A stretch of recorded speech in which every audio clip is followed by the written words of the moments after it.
Hello everyone, welcome to Deep education. आज हम देखेंगे खंड शिक्षा अधिकारी का टेस्ट नंबर 23 और कल बीईओ के एडमिट कार्ड जारी हो गए हैं। जिसने नहीं निकाले हैं वो आयोग की वेबसाइट पे जाके निकाल ले। ओके, अब तो आयोग एग्जाम करा कर ही मानेगा। चलो कोई ना, देखते हैं। ठीक है, चलिए टेस्ट स्टार्ट करते हैं। क्वेश्चन है, निम्नलिखित युग्म पर विचार कीजिए। तो चलिए देखते हैं। पहला है क्योटो प्रोटोकॉल, ग्रीन हाउस गैसों में कमी करना। तो ये बिल्कुल ठीक है। ओके, जो क्योटो प्रोटोकॉल था तो उसका संबंध है ये ग्रीन हाउस गैसों में कमी करने से। ठीक है, दूसरा देखते हैं स्टॉकहोम सम्मेलन। ये है राष्ट्रों के मध्य खतरनाक अपशिष्टों के आवागमन को कम करना। तो ये गलत है, क्योंकि ये जो स्टॉकहोम सम्मेलन है ये 1972 में आया था। ठीक है, और ये पर्यावरण और संधारणीय विकास के मुद्दे से संबंधित है, न कि राष्ट्रों के मध्य खतरनाक अपशिष्टों के आवागमन को कम करने से। ठीक है, तीसरा है सेंडाई फ्रेमवर्क।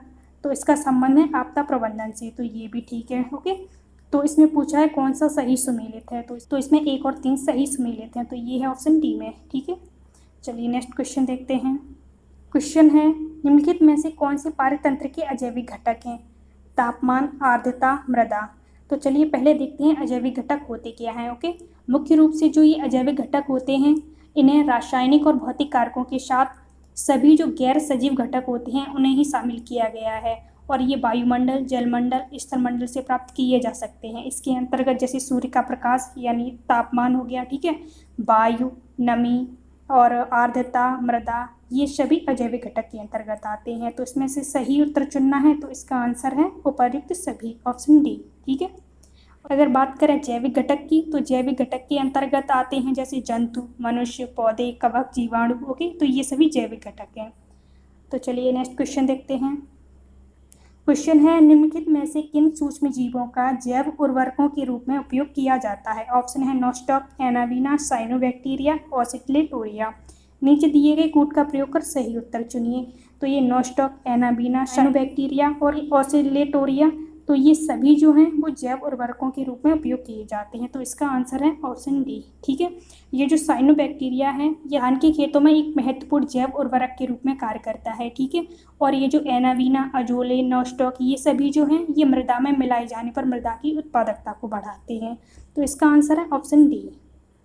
नेक्स्ट क्वेश्चन देखते हैं। क्वेश्चन है, संपीड़ित प्राकृतिक गैस जिसे सीएनजी भी कहते हैं, के संदर्भ में निम्नलिखित कथनों पर विचार कीजिए। तो चलिए देखते हैं। पहला है, ये हाइड्रोकार्बनों का एक मिश्रण है। बिल्कुल ठीक है। चलिए आगे देखते हैं। इसमें लगभग 80 से 90% गैसीय अवस्था वाली मीथेन शामिल होती है। तो ये पहला बिल्कुल ठीक है। ओके, इसमें मीथेन शामिल होती है। दूसरा देखते हैं, यह सीसा रहित और वायु से हल्की होती है। तो ये भी बिल्कुल ठीक है। तो इसका आंसर है ऑप्शन सी, क्योंकि इसमें सही पूछा है। ठीक है, तो इसका आंसर 1 और 2 दोनों, ऑप्शन सी। और ये सुरक्षित ईंधन है जो वायु से हल्की होती है। नेक्स्ट क्वेश्चन देखते हैं। क्वेश्चन है, किस रंग के प्रकाश की तरंग दैर्घ्य सबसे कम होती है? ऑप्शन है पीला, बैंगनी, हरा और लाल। तो तरंग दैर्घ्य सबसे कम होती है बैंगनी की। ओके, और सबसे ज़्यादा होती है लाल की। ठीक है, किसी तरंग के द्वारा तय गई न्यूनतम दूरी जो होती है उसे ही तरंग दैर्घ्य कहते हैं, और इसका मात्रक जो होता है वो मीटर होता है। ठीक है, तो चलिए नेक्स्ट क्वेश्चन देखते हैं। क्वेश्चन है, घर्षण के संबंध में निम्नलिखित में से कौन सा विकल्प सही है? तो चलिए देखते हैं। घर्षण गति का विरोध करता है। बिल्कुल ठीक है। चलिए नेक्स्ट भी देख लेते हैं। घर्षण टूट फूट का कारण नहीं होता। गलत है। घर्षण से ऊर्जा नष्ट नहीं होती। ये भी गलत है। घर्षण से उष्णता का उत्पादन नहीं होता। तो ये भी गलत है, क्योंकि इसमें विकल्प सही पूछा है। तो ये है ऑप्शन ए। ठीक है, घर्षण गति का विरोध करता है।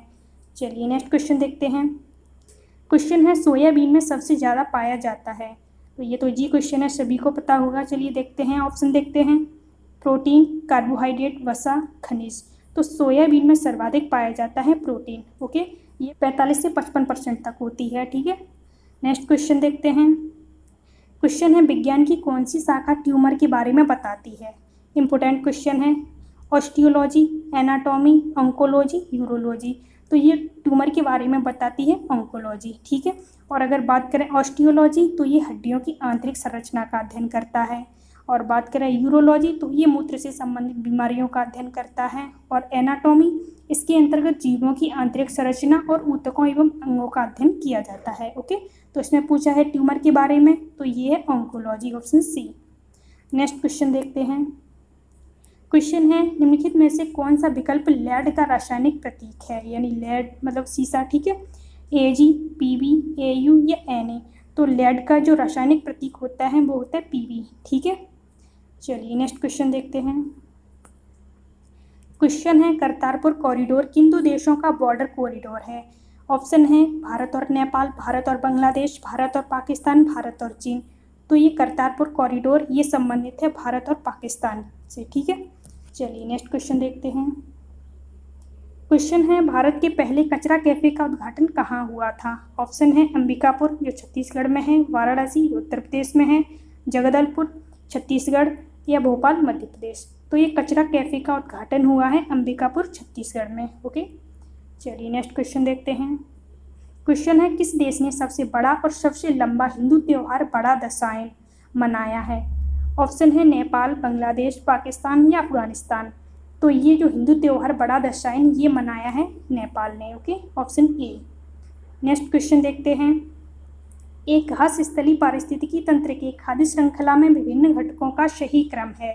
तो चलिए देखते हैं ये पारिस्थितिकी तंत्र। ठीक है, घास, टिड्डा, मेढक, सर्प।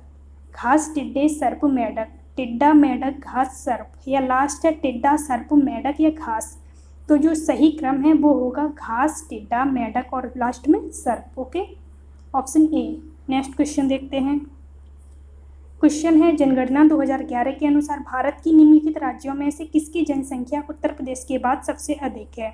तो जनगणना आप लोग देख लेना, बहुत ही इंपॉर्टेंट सब्जेक्ट है। ओके, तो चलिए ऑप्शन देखते हैं। पश्चिम बंगाल, महाराष्ट्र, बिहार या तमिलनाडु। तो उत्तर प्रदेश के बाद सबसे अधिक जनसंख्या है महाराष्ट्र की। Okay, option B. Next question देखते हैं। क्वेश्चन है जनगणना 2011 के अनुसार निम्न राज्यों में से किसका जनघनत्व अधिकतम है? ऑप्शन है केरल, मध्य प्रदेश, उत्तर प्रदेश या बिहार। तो जनघनत्व सर्वाधिक है बिहार का। ओके, चलिए नेक्स्ट क्वेश्चन देखते हैं। क्वेश्चन है भारतीय नौसेना की पहली महिला पायलट कौन बनी? ऑप्शन है शिवांगी, प्रिया, मिताली, मधुमिता या उपयुक्त में से कोई नहीं। तो इंपॉर्टेंट क्वेश्चन है, भारतीय नौसेना की पहली महिला पायलट बनी Shivangi, option A. Next question, Chola साम्राज्य को अंततः किसने समाप्त किया? ऑप्शन है महमूद गजनवी ने, बख्तियार खिलजी ने, मोहम्मद गौरी ने या मलिक काफूर ने। तो इसका answer option D Malik Kafur ने। ठीक है, ये जो मलिक काफूर था ये अलाउद्दीन खिलजी का सेना नायक था। तो इसका आंसर ऑप्शन डी, चोल साम्राज्य को समाप्त किया मलिक काफूर ने। नेक्स्ट क्वेश्चन देखते हैं। क्वेश्चन है अवेस्ता और ऋग्वेद में समानता है। अवेस्ता किस क्षेत्र से संबंधित है? ऑप्शन है भारत से, ईरान से, इजराइल से या रूस से। तो ये अवेस्ता ये संबंधित है ईरान से। ठीक है, ये अवेस्ता जो है ये ईरान का प्राचीन ग्रंथ है। नेक्स्ट क्वेश्चन देखते हैं। क्वेश्चन है प्रयाग प्रशस्ति किसकी सैन्य अभियान के विषय में जानकारी देता है? तो इम्पोर्टेंट क्वेश्चन है, ये 6 बार शायद रिपीट हुआ है। ओके, तो चलिए ऑप्शन देखते हैं। चंद्रगुप्त प्रथम, समुद्रगुप्त, चंद्रगुप्त द्वितीय या कुमारगुप्त। तो ये प्रयाग प्रशस्ति संबंधित है समुद्रगुप्त के सैन्य अभियानों से। ठीक है, इसकी जो रचना की थी वो हर्षवर्धन ने की थी। ठीक है, नेक्स्ट क्वेश्चन देखते हैं। क्वेश्चन है प्राचीन भारत में निम्न में से किस एक ने नियमित रूप से सोने के सिक्के चलाए? नियमित रूप से। ओके, ऑप्शन देखते हैं सातवाहन, शक, कुषाण या पार्थियन। तो नियमित रूप से जो सिक्के सोने के चलाए थे वो चलाए थे कुषाणों ने, option C. Next question, Uttar Pradesh में स्थित वह स्थल जहां हर्षवर्धन ने बौद्ध महासम्मेलन का आयोजन किया था। ऑप्शन काशी, प्रयाग, अयोध्या या सारनाथ। तो जो हर्षवर्धन ने बौद्ध महासम्मेलन का आयोजन किया था ये किया था प्रयाग में। ठीक है, ऑप्शन बी। ये जो पुष्यभूति वंश का शासक था हर्षवर्धन, तो इसी ने बौद्ध महासम्मेलनों का आयोजन करवाया था। हर्षवर्धन गंगा और यमुना के संगम पर 5 वर्षों में एक बार महोत्सव करवाया करता था। ठीक है, और राजकोष में जो एकत्रित धन हो जाया करता था तो वह उससे महोत्सवों में दान कर देता था। इसके विषय में चीनी यात्री जो वैनसांग था वो आया था और वह 6वें महोत्सव में शामिल हुआ था। ठीक है, तो इसका आंसर है option B Prayag. Next question देखते हैं। क्वेश्चन है हड़प्पा स्थल सनौली की अभी हाल ही में उत्खनन से प्राप्त हुए हैं। तो चलिए देखते हैं ये सनौली से क्या प्राप्त हुआ है। ऑप्शन है मानव शवाधान, पशुओं के शवाधान या आवासीय भवन या रक्षाधीवर, ये शवाधान है। ठीक है, तो ये जो सनौली से प्राप्त हुए हैं मानव शवाधान, ऑप्शन ए। ये जो सनौली है ये उत्तर प्रदेश के बागपत में स्थित है। ठीक है, तो इसका आंसर ऑप्शन ए, इस सनौली से प्राप्त हुए हैं मानव शवाधान। नेक्स्ट क्वेश्चन, एलोरा के प्रसिद्ध कैलाश मंदिर के निर्माण को आप किस शासक से संबंधित करेंगे? ऑप्शन है पल्लव, चोल, राष्ट्रकूट या चालुक्य। तो ये एलोरा के प्रसिद्ध जो कैलाश मंदिर का निर्माण करवाया था ये करवाया था राष्ट्रकूट शासकों ने। ठीक है, और जो राष्ट्रकूट वंश का जो शासक था कृष्ण प्रथम, तो इसी ने इस मंदिर का निर्माण करवाया था और इसने राजाधिराज परमेश्वर जैसी उपाधियां भी धारण की थी। नेक्स्ट क्वेश्चन देखते हैं। भारत का बादशाह उस समय कौन था जब ब्रिटेन की ईस्ट इंडिया कंपनी की स्थापना हुई थी? ऑप्शन है औरंगजेब, जहांगीर, अकबर या हुमायूं। तो और जब ब्रिटेन की ईस्ट इंडिया कंपनी की स्थापना हुई थी उस समय भारत का बादशाह था अकबर। ठीक है, ईस्ट इंडिया कंपनी का गठन हुआ था 1600 ईस्वी में। ओके, उस समय भारत में मुगल शासक अकबर का शासनकाल था और इसका जो शासनकाल था वो था 1556 से 1605 तक। ओके, नेक्स्ट क्वेश्चन देखते हैं। क्वेश्चन है रजिया बेगम को सत्ताच्युत करने में किसका हाथ था? ऑप्शन है अफगानों का, मंगोलों का, तुर्कों का या अरबों का। तो रजिया बेगम को सत्याच्युत करने में ये तुर्कों का हाथ था, ऑप्शन सी। ठीक है, और ये जो रजिया सुल्तान थी ये प्रथम भारतीय महिला शासक थी, तो ये पूछा जाता है, इंपॉर्टेंट क्वेश्चन है। नेक्स्ट क्वेश्चन देखते हैं। दिल्ली के किस सुल्तान ने एक पृथक कृषि विभाग की स्थापना की एवं फसल चक्र की योजना बनाई थी? ऑप्शन है अकबर, बलबन, इल्तुतमिश या मोहम्मद बिन तुगलक। तो इसका आंसर है ऑप्शन डी, मोहम्मद बिन तुगलक। ठीक है, इसने इस कृषि विभाग को नाम दिया था दीवानी को ही, और विभाग की स्थापना का उद्देश्य था इसका जो दोआब में कृषि सुधार को कार्यान्वित करना। ठीक है, नेक्स्ट क्वेश्चन देखते हैं। नेक्स्ट क्वेश्चन है राजपुताना के, ये की है ओके, राजपुताना के निम्न राज्यों में से किस एक ने अकबर की संप्रभुता स्वीकार नहीं की थी? ऑप्शन है आमेर, मेवाड़, मारवाड़ या बीकानेर। तो इसका आंसर है ऑप्शन बी, मेवाड़। ठीक है, आप मारवाड़ से कंफ्यूज मत होना, इसका आंसर है ऑप्शन बी, मेवाड़। चलिए इस आमेर की बात करते हैं। तो अकबर ने आमेर को 1562 में अपने राज्य में मिला लिया था। ठीक है, और यहाँ का जो राजा था वो भारमल, तो इसने बिना युद्ध किए ही अकबर की अधीनता स्वीकार कर ली थी। तो बात करें अगर मारवाड़ की, तो इसे अकबर ने मिलाया था अपने राज्य में 1570 में, और उस समय इसका शासक था रामचंद्र। और बीकानेर ये शामिल किया था 1570 में, और इस समय इसका जो शासक था वो था कल्याणमल। ठीक है, और ये जो मेवाड़ था तो इसने अकबर की संप्रभुता स्वीकार नहीं की थी। नेक्स्ट क्वेश्चन देखते हैं। क्वेश्चन है 1946 में आज़ाद हिंद फौज के लाल किले में दिल्ली के मुकदमे की पैरवी निम्नलिखित में से किसने नहीं की थी? ठीक है, ऑप्शन है भूलाभाई देसाई, इन्होंने की थी, जवाहरलाल नेहरू, इन्होंने भी की थी, सरदार वल्लभ भाई पटेल, डॉक्टर कैलाशनाथ काटजू, तो इन्होंने भी की थी। ठीक है, इसमें पूछा है किसने नहीं की थी, तो इसका आंसर है ऑप्शन सी, सरदार वल्लभ भाई पटेल ने इसकी जो मुकदमे की पैरवी हुई थी तो इसमें ये शामिल नहीं थे, जबकि ये जो भूलाभाई देसाई और पंडित जवाहरलाल नेहरू और कैलाशनाथ काटजू ये शामिल थे। आज़ाद हिंद फौज के आत्मसमर्पण के बाद इसके जो 3 अफसर थे, शहनवाज खान, पीके सहगल और जीएस ढिल्लो, तो पर ब्रिटिश सरकार ने देशद्रोह का अभियोग लगाया था। तो इसी मुकदमे की सुनवाई लाल किले में हुई थी। ठीक है, इस मुकदमे की पैरवी इन तीनों लोगों ने की थी और बाद में इन्हें छोड़ दिया गया था।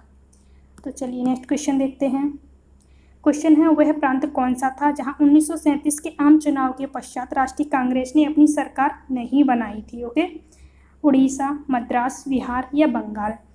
तो राष्ट्रीय कांग्रेस ने 5 जगह पर अपनी सरकार बनाई थी। ठीक है, इसमें से था मद्रास, बिहार, उड़ीसा, मध्य प्रांत और संयुक्त प्रांत। ओके, तो इसमें उड़ीसा भी है, मद्रास भी है और बिहार भी है। ठीक है, इसमें जो बंगाल था तो बंगाल में कांग्रेस ने अपनी सरकार नहीं बनाई थी।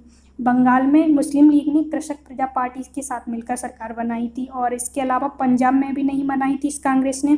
पंजाब में मुस्लिम लीग ने और यूनियनिस्ट पार्टी के साथ में मिलकर बनाई थी। ठीक है, तो इसका आंसर है ऑप्शन डी।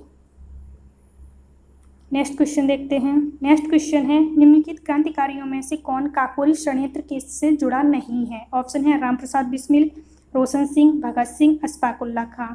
तो काकोरी षड्यंत्र केस से रामप्रसाद बिस्मिल भी जुड़े हैं, रोशन सिंह भी जुड़े हैं, अशफाक उल्लाह खां भी जुड़े हैं। जब इसमें पूछा है नहीं, तो इसका आंसर है ऑप्शन सी, भगत सिंह नहीं जुड़े हैं। ठीक है, ये काकोरी षड्यंत्र केस ये हुआ था अगस्त 1925 में, और ये काकोरी में जो 8 डाउन ट्रेन नाम की जो ट्रेन थी उसे रोककर सरकारी खजाने को लूट लिया गया था, और बाद में इसमें जो शामिल लोग थे उन्हें गिरफ्तार कर लिया गया था। ठीक है, इसमें जो शामिल थे अशफाक उल्लाह खां, रामप्रसाद बिस्मिल, रोशन सिंह, राजेंद्र लहड़ी थे। ठीक है, और इन पर मुकदमा चलाकर बाद में फांसी दे दी गई थी। तो चलिए नेक्स्ट क्वेश्चन देखते हैं। क्वेश्चन है अलीपुर बम कांड में अरविंद घोष का बचाव किया था? ऑप्शन है बीसी पाल, मोतीलाल नेहरू, भूलाभाई देसाई या सीआर दास। तो अलीपुर बम कांड में अरविंद घोष का बचाव किया था सीआर दास ने, ऑप्शन डी। नेक्स्ट क्वेश्चन देखते हैं। क्वेश्चन है ब्रिटिश सरकार ने महात्मा गांधी को जो उपाधि दी थी और जिसे उन्होंने असहयोग आंदोलन में वापस कर दिया था वह थी। चलिए देखते हैं महात्मा गांधी की वह कौन सी उपाधि थी। ऑप्शन है हिंदी केसरी, कैसरे हिंद, राय बहादुर या पर में से कोई नहीं। तो वो उपाधि थी कैसरे हिंद, ऑप्शन बी। ठीक है, इसके साथ ही इनकी एक अन्य उपाधि थी जुलू युद्ध पदक और एक थी बोअर पदक। तो इन दोनों को भी इसके साथ ही वापस कर दिया था। ठीक है, नेक्स्ट क्वेश्चन देखते हैं। क्वेश्चन है 2020 गणतंत्र दिवस के मुख्य अतिथि कौन थे? Xi Jinping, Vladimir Putin, Jair Bolsonaro या पर में से कोई नहीं। तो ये मुख्य अतिथि थी 2020 के, ऑप्शन सी जायर बोल्सोनारो। ठीक है, ये ब्राज़ील के राष्ट्रपति थे। नेक्स्ट क्वेश्चन देखते हैं। क्वेश्चन है विंध्य शैलों में किसके बृहद भंडार पाए जाते हैं? ऑप्शन है चूना पत्थर, बेसाल्ट, लिग्नाइट या लॉयस। तो ये विंध्य शैलों में ये पाए जाते हैं चूना पत्थर, ऑप्शन ए। ठीक है, इसमें लाल बलुआ पत्थर भी बहुतायत में पाया जाता है। नेक्स्ट क्वेश्चन देखते हैं। निम्नलिखित में से किस पार्टी ने भारत छोड़ो आंदोलन का समर्थन नहीं किया था? ठीक है, ऑप्शन है हिंदू महासभा ने, कम्युनिस्ट पार्टी ऑफ इंडिया ने, यूनियनिस्ट पार्टी ऑफ पंजाब ने या उपरोक्त सभी ने। तो इसका आंसर है ऑप्शन डी, इन तीनों ही पार्टियों ने भारत छोड़ो आंदोलन का समर्थन नहीं किया था। ठीक है, इसके साथ मुस्लिम लीग ने भी इसका समर्थन नहीं किया था। नेक्स्ट क्वेश्चन देखते हैं। क्वेश्चन है निम्नलिखित उद्योगों में से भारत में सबसे प्राचीन उद्योग है? ऑप्शन है जूट, सूती वस्त्र, चाय या चीनी। तो सबसे प्राचीन उद्योग है भारत का सूती वस्त्र उद्योग। ठीक है, ऑप्शन बी। चलिए नेक्स्ट क्वेश्चन देखते हैं और ये हमारा लास्ट क्वेश्चन है। क्वेश्चन है कल्याणकारी राज्य की संकल्पना का समावेश भारत के संविधान में है। तो चलिए देखते हैं। 5वीं अनुसूची में, राज्य की नीति निर्देशक तत्वों में, उद्देशिका में या मूल अधिकार में।